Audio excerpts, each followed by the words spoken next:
Hey guys, Jam here. Welcome back to the next episode of the Community Army Kitbash. And as always, voted by you guys, this week we're doing a kind of Black Shield, kind of loyalist Night Lord. Like I said, voted by you guys. As of recording this right now, Night Lord's just about one out, but it was a pretty close call there. So we'll have to do some of these like traitor slash loyalist Primaris dudes in the future. But anyway, whilst looking at doing a sort of loyalist Night Lord, I was looking at some images and stuff, and I'll get it up on the screen now. I thought this is the perfect pose and everything. I really like the artwork. Everything just kind of speaks to me, and this is what I want to try. I want to try and replicate it as best as I can. Now, obviously, I don't have the stance and all that kind of stuff, and I don't think the skulls on the shoulders and all that's going to work out. But I know it's more of an inspiration, and we're going to try and mimic it a little bit. So obviously I've got like chains, I've got green stuff, and as you can see on his one leg he's got like those little like rivets. So I've made tiny little balls of green stuff. I'm going to let them set and get hard, and I want to cut them in half. But so I've already prepped that up, got some green stuff here, got some Reaver helmets and stuff, but I'll go through that as we go through. But let's first get on to making a kind of tattered loincloth that he has in that picture. So yeah, let's get cracking with that. So as always, got my trusty little kind of green stuff palette. Well, it's not really what it's for, but put a bit of water down so it doesn't stick. Get your blob down. Then I'm just going to roll it out kind of like a rolling pin kind of thing. So just get the rough kind of shape if it doesn't stick. Probably don't need to go too much that way, to be honest. And there we go. Now I'm going to do a bit of a dry fit to see the width and everything. Yeah, I think that will work. So what I'm going to do is put it back down here. Obviously, the first thing we want to do is cut it straight there because that will go under the belt. If you guys have watched my videos, I've done loads of this kind of stuff like cloth and fur and all that nonsense. But what we're going to do with this, because it's like a Night Lord, you want some really tattered cloth. So I'm just going to kind of slice it up, stick some holes in there, all that kind of stuff, and just get it looking really old and rigid. Not rigid, tattered, I should say. So we go somewhere where it's not as wet so I can stick down. The reason why we do this now, because obviously it's going to be way more difficult later on the actual model. I'm just going to use this to hold it down so it doesn't ruin the texture in there. And obviously we want it all to kind of go downwards, not to the sides. We'll be keeping that green stuff for later as well when we do some more stuff. And like I said, I'm going to stick a few holes in there as well, just kind of breaking it up a bit. Once we get it onto the model, we can play around with it a lot more. So I think that's probably a good start. Let's get that on there. Yeah, and sorry if you guys can hear any noises and stuff. It's raining here in England, as always. So, you know, it's kind of hitting on my window here. But nothing I can do about that, unfortunately. Yeah, all I'm going to do now is take my damp paintbrush and try and get this into the position that I want. Maybe use my hobby knife because we don't really mind if it gets too tattered and torn. Alternatively, you can put some super glue down to hold it in place. I normally do that, but I'm going to try without today. Yeah, all we've got to do is get it tucked in there so it's nice and stuck, and then we can start working on it. Nice thing about the tatter cloth, like I said, is you don't have to be too smooth and gentle with it because you want it to be kind of rough. All right, I just got it in the place that I want, and I just realized I think I've got this the wrong way around. I think most of my texture I put in before is on the other side. Yeah, that side looks a lot better, so we're gonna have to take this off again and flip it around. All right, so got the cloth back on again where I want it. And had 2 months. I don't know if the other side was actually better. Maybe this side's a bit too tattered and messed up. But yeah, all you want to do now is if you want to make sure it's in the shape that you want and you got it smooth off, just get a wet paintbrush and, you know, just smooth it out. And you can move it around like that as well. But to be honest, I think this is in a pretty good place. I'm not going to do anything too crazy and dynamic with it. Maybe just move some of the cloth going a little bit like that way. That's kind of the direction he's going to be moving in. So yeah, other than that, that's pretty much bang on. I'm not going to do anything. Remember, with cloth and stuff, a lot of the texture you can add in when you're painting it. All right, for the next step now, as you can see in that picture that I showed before, he has a kind of like a gun strap going across, you know, something you can like hang the gun off your shoulder kind of thing. And I've got this bit of green stuff left over, so I thought I'd try and make that kind of leather strap. Now, I'm not sure this is going to be enough, but yeah, I've stuck the gun that I want to use on, so I can kind of make sure it all fits in there right. And yeah, let's try and do that quickly. So all we're really going to do is, I've shown this kind of similar stuff, you know, most of the stuff I've done I've shown before really. So we're going to roll this out almost like a sausage kind of thing, like you're rolling out some bread. Just use your finger like that. Like I said, I'm not too sure this is going to be enough, to be perfectly honest, but I think it might end up a bit thin. What we can do is we just pick it up and we can just kind of check the size. So we need it a bit longer than that because obviously it's going to bend around and stuff. So let's roll a little bit more. And obviously when we flatten it out to look like a flat strip of leather or something, it'll stretch out as well. Rather have more than less, I guess. Now to flatten it out, you can use your hobby knife, a paintbrush, anything like that. But I'm going to use a toothpick here.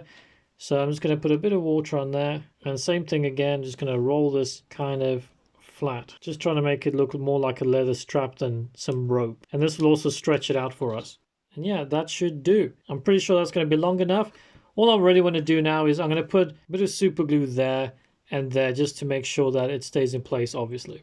Okay, so I'm not sure if you can see that, but yeah, just got the strip on that butt there with the super glue. Wait till that dries a little bit and then you can try to get it to the other end there and just kind of tuck that in there. That should be relatively easy. It's a bit fiddly, but it's not the hardest job in the world. So yeah, I'm just going to try and get that in there and we should be done with that. And there we have it. Not like the most realistic fit on there, but I mean, it took me what, like maybe 5 minutes, if that, just to get on there. It's super, super easy.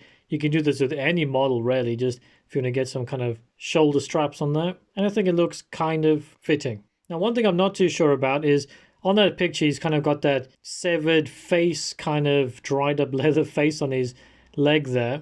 I want to add it on, but I don't know if that might push it past being a loyalist Night Lord and turning it into a little bit more of a heretic chaos kind of thing. Because I'm not sure if having human severed faces on your armor is all that loyal. But yeah, I'll see what the model looks like towards the end if I want to fit it on. Now, while that's all drying, and I want to mess around there too because I've got to add a blade on there. But what I will work on next is the shoulder pads and stuff like that. So let's get on that. All right, so the next part I'm going to move on to is the shoulder pad, like I said. And a normal black shield has this shoulder pad, which to be honest is pretty perfect because that picture I showed you, you had some chains and you had skulls and stuff. This has the inbuilt chains already. So I could use this, stick some skulls on, and you're pretty much done. Or what I was thinking of is just making my own version because I got some chain here. You know, strap some chains across there, stick some skulls on, and you're pretty much good to go. But I figured for the sake of making the video a little bit more interesting, I'm going to make my own one. So this will have to wait for another day, unfortunately. Now, first thing I'm going to do is I'm going to add some scratches and cuts into this. So obviously they've turned against the original chapter for whatever reason, and the icon's been scratched off. So we're just going to get a hobby knife and scuff it up. And if you wanted, you could use this kind of as a reference to see how big and the cut should be and the kind of shapes you do.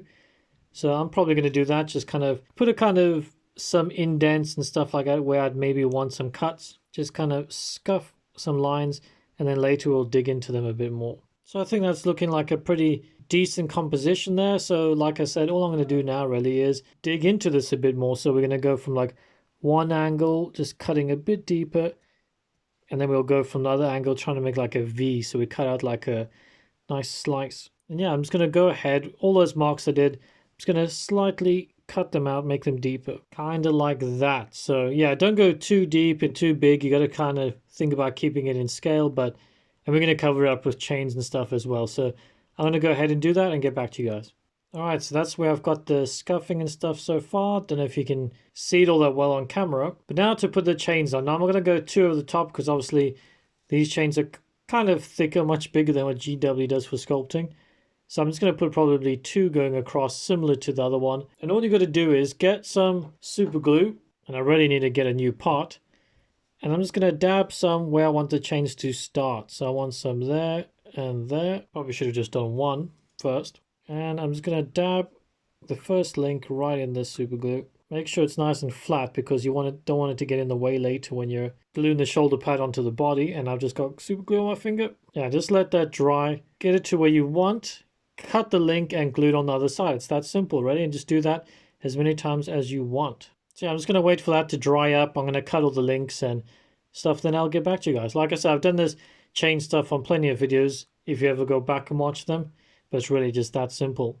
Alright, and the chains are done. And I'm not going to lie, it's probably some of the worst chain work I've ever done. They just didn't go where I wanted them to. My super glue is really old and gloopy. It kept getting stuck everywhere.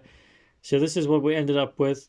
Like I said, not really too happy with it. I could make another one, but you know, I think once it's got some skulls on there and it's painted up and primed and everything, it'll look a bit better. So hopefully we can still save this. So yeah, like I said, all you got to do is glue on the ends, and then to harden it up, all I did was I dipped some super glue, well, dipped my toothpick into some super glue and just dabbed it along the chain so it kind of hardens up. But yeah, let's get onto the skull. So if you had like any sort of skull pack or any sort of skeletons or something like that, you should have loads of these lying around.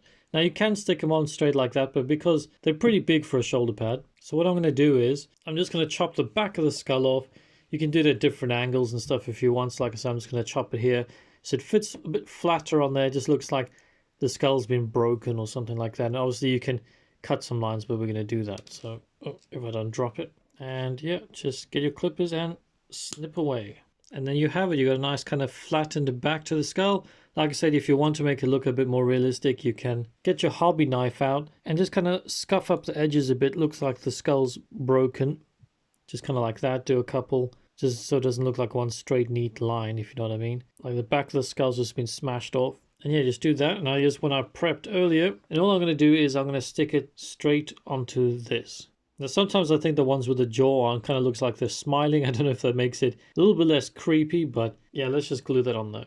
All right, so I got the skulls on there now, and I went for the one without a jaw on that side just to kind of break it up a bit. I think maybe that one, those ones probably suit a bit better, to be perfectly honest. So you might want to go all on them. But yeah, hopefully when this is painted, it'll turn out a little bit better. Like I said, I'm not too happy with how it's going so far. But obviously now you're probably thinking, well, what's holding those chains in place? Now, if you go back to the picture originally, he's actually got like nails or spikes kind of hold, like pinned through the skull. So now you can either make your own spikes by like carving up some sprue, or if you got some like old bits like teeth and stuff, like, yeah, I've got this manticore. Yeah, I'm just going to snip off the edge of these teeth and glue them onto the top of the skulls and stuff like that. So it kind of looks like spikes coming out. That should be relatively easy. So let's try that out. Alright, as you can see, we have the shoulder pad on. Now I've stuck the little spiky tooth bits on there, so it looks like it's nailed in place. Yeah, they kind of look a bit unicorny right now, but once you paint it up like metal spikes, I think people get the idea. Yeah, so got the chains, got the skulls, got the spikes. Like I said a million times, not 100% happy with how it's turned out, but it looks kind of Night Lordish to me. And it works for a black shield.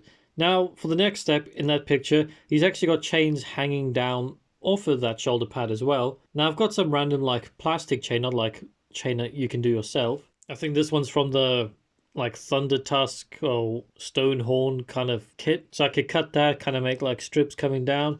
Or this from the Chaos Warrior kit, one in Age of Sigmar. They've got loads of these weapons with spikes coming off of them. So I can cut that off, put it at the bottom. There's one with a spear here from the Knights. Loads of options. I can put some skulls and chains going down. So I'm going to play around with that, but that's just some suggestions for you. I'm not sure if I'm going to do that yet. I'll see how the whole model comes together. So next up, I can obviously glue the head on, and then I'm going to start with like rivety ball things on the bottom leg there. Alright, so as you can see, I've got my little green stuff balls. Now I left them over a day so they can dry up and all that kind of stuff. I made quite a lot, just in case some of them are not the same sizes and shapes, because they probably won't be. It's a bit hard to do.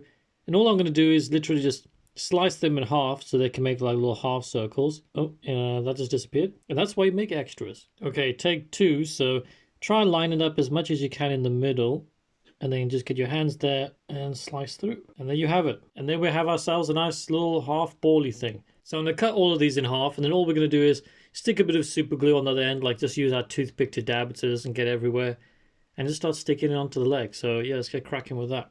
Alright, because this is going to be super fiddly, because I've got all my little balls cut up there, and I think trying to put super glue on the actual ball and then getting on the leg might not be the best way to go. So what I might do is, because I've never done this before, just dab where I want the ball to go, and just get the super glue on there, get all the areas I want it, like say 3 balls on that side, and then hopefully, this is going to be very difficult, let's get our little ball of green stuff with a tweezer, and just pop it down. Now this one's probably too big, just push it a bit there. Easy as that. Now that one, like I said, I think is probably too big. Might have to remove that one. It looks like we're only going to be able to do 2 there. Yeah, that seems a bit too big for me personally. But yeah, that's literally what I'm going to do now. I'm just going to, so I might try do like some smaller ones there. I'm not sure before it dries up. Then I'm just going to move along, maybe do the other side first and then do like 2 in the middle or something so it's not too busy there. And there we have it. We've got little rivety ball things. I don't really know what they're supposed to be called. That extra durability or whatever to the power armor, but I think it turned out decent enough. But in hindsight, because it's the first time I'm doing it, If I ever did this again, I'd cut the balls way smaller and roll them up smaller because, yeah, these are way too big and chunky. I only managed to get a few on there. Yeah, but I think once it's painted up and stuff, hopefully it'll look right. And once you kind of see it from a distance with the whole thing, I'm sure it'll be fine. But like I say, if you're doing it, maybe go a bit smaller. I would say even maybe half the size of that would be way better. You could fit more in there. It'll look more realistic, but, you know, the whole point of this whole kit bashing series is try new things and, you know, learn. So next time we'll improve. All right, so we're getting pretty close to the end now. Now, as always, go back to that picture. He has kind of a bayonet blade thing coming out the bottom of his gun. So all we're going to do is slice this bit out here. And then you want to find some sort of knife. I'm sure you got some somewhere. I mean, almost every kit in Warhammer has a knife in it. So I've got this one from the Blood Reavers kit from AOS. I feel like it's kind of fitting. It'll fit in there nicely. It's kind of serrated and stuff. I've got this kind of spiky thing which would work as well. We'll see which one fits better, but I feel like something a bit more like rigid and blocky like this kind of fits the Imperium a bit better. A bit more Primaris Marine-ish. So I'm literally just going to slice that off and stick this blade on this. Let's do that quick. Just snip away at it. There we go. Now we can try to see how long we want. I think I just wanted a bit of flat blade and then loads of serrated. So let's try and... Actually, yeah, I think there's like a chaos arrow star thing there. So I'm going to cut just before there. So that should work fine. Try and keep this as straight as possible. Obviously, you don't want to have a wonky knife on there. Now, I would normally just dry fit it first and stuff, but, you know, we're just winging it this episode. Put quite a bit of super glue there. Not obviously, don't flood it up, but you want it to kind of mold around it a bit, give it a stronger fix. And let's hope this works out. Yep, that looks pretty sweet. Let's just make sure it's in the right place. Alright, for once something in this video actually went right the first go. That blade fits perfectly along there, it fits along the blade, it was straight the first go around. Yeah, I'm really happy with that. Put an extra bit of glue around there just to make sure it sticks to the barrel and everything. But yeah, that weirdly fits perfect and I'm pretty happy with that.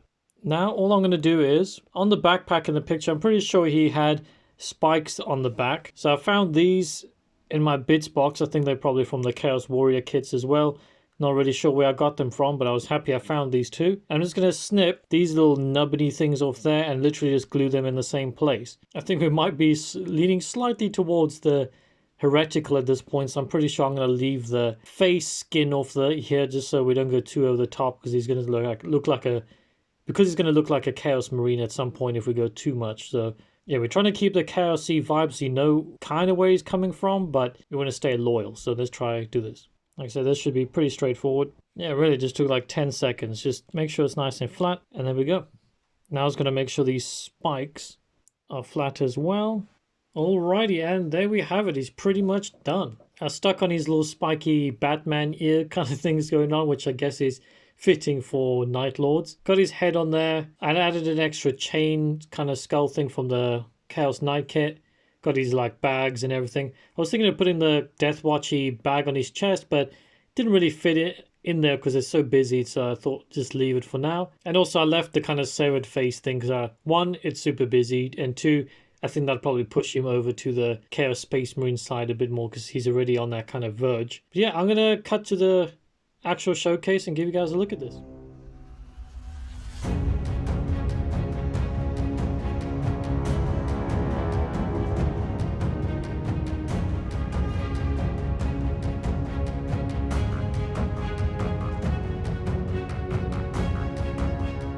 And there he is in all his not really Night Lord, totally loyal glory. Yeah, I'm kind of pleased with it. I think it's turned out pretty well. And this is definitely a series I want to continue doing, kind of making slightly loyal versions of traitors. But yeah, you guys let me know what you think. Do you think he's maybe a bit too Chaos Space Marine? Do you think he can still fit in with maybe a slightly more barbaric, loyalist group? I mean, loads of the first founding chapters keep severed skulls and chains and stuff like that, so I don't see why not. I mean, the white scars literally carry around severed heads, so yeah. But I hope you guys enjoyed the video. Maybe you got some ideas for your own kind of traitors slash loyalist kind of kit bashers. Let me know down in the comments what you think, and if this is a series you would want me to carry on doing as well. And as always, if you liked the video, you know what to do. And if you haven't subscribed to my channel already, check it out, because I release hobby content like this every single week. And of course, I've always got the Patreon kind of thing going on, merch store, if you want to help support the channel, help me keep my bits box full, all that kind of nonsense. But until the next one, guys, bye bye.